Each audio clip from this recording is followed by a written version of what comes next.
तर दुसरीकडे विजय शिवतारे हे आपल्या भूमिकेवर ठाम असल्याचं दिसते। आता शेवटपर्यंत माघार नाही असं त्यांनी म्हटलंय। माझ्यावर पक्षाने कारवाई केली तरी चालेल, पण मी निवडणूक लढणारच असा निर्धार त्यांनी बोलून दाखवलाय। महायुतीमध्ये माझ्यामुळे तणाव निर्माण होत असेल तर बाहेर पडायला मी तयार आहे असंही ते म्हणतायत। आणि भाजपने संधी दिली तर कमळ चिन्हावर लढेन असं वक्तव्य विजय शिवतारे यांनी केलेलं आहे।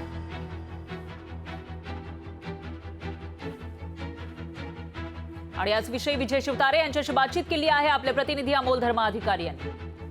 आपल्या सोबत विजय बापू शिवतारे आहेत। बापू, तुम्ही खरं तर काल एक बैठक घेणार होता महत्त्वाची, पण ती बैठक रद्द झालेली होती, त्याचं नेमकं कारण? नाही, काय झालं, मला मुंबईला जाणं गरजेचं होतं। खूप घडामोडी मुंबईमध्ये सर्वच पक्षांच्या चालू आहेत, महायुतीचे देखील चालू आहेत आणि म्हणून त्या दृष्टीने मी काल अचानक सकाळी मुंबईला गेलो। सगळ्या नेत्यांशी भेटीगाठी करण्यासाठी हे केलं। मी शंभूराजे देसाई मला भेटले, पक्षाच्या वतीने त्यांनी त्यांचं म्हणणं सांगितलं, मी माझे सगळं म्हणणं जे मी गेले 15 दिवस सांगतोय ते त्यांना सांगितलं।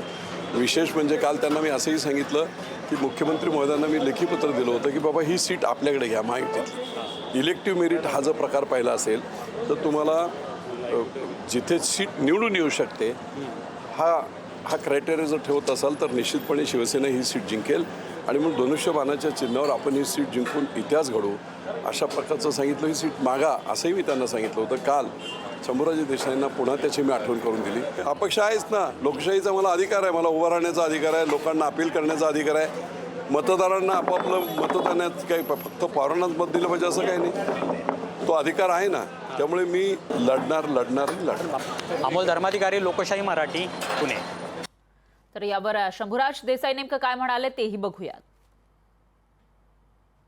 माननीय विजय शिवतारे बापूंना काल मी भेटलेलो आहे।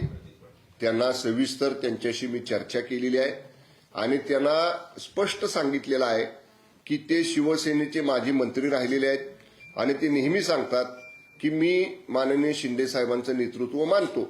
मी त्यांना एवढंच सांगितलं, तुम्ही जर माननीय शिंदे साहेबांचं नेतृत्व मानता तर तुम्हाला महायुतीचा धर्म पाळावा लागेल। कुठल्याही परिस्थितीमध्ये पक्ष आदेशाच्या विरुद्ध जाऊन तुम्हाला कुठलीही भूमिका घेता येणार नाही। या बाबतीत स्पष्ट काल त्यांच्याशी माझी चर्चा झालेली आहे। ते फक्त मला एवढंच म्हटले की मला थोडा वेळ द्या, पण मी त्यांना सांगितलं आता वेळ आपल्या हातात कमी आहे आणि कुठल्याही परिस्थितीमध्ये महायुती धर्माच्या विरोधात तुम्ही कुठलीही कृती करू नये असं त्यांना मी या ठिकाणी स्पष्टपणाने सांगितलेलं आहे। लोकशाही मराठी ऐका, पहा, जागरूक रहा।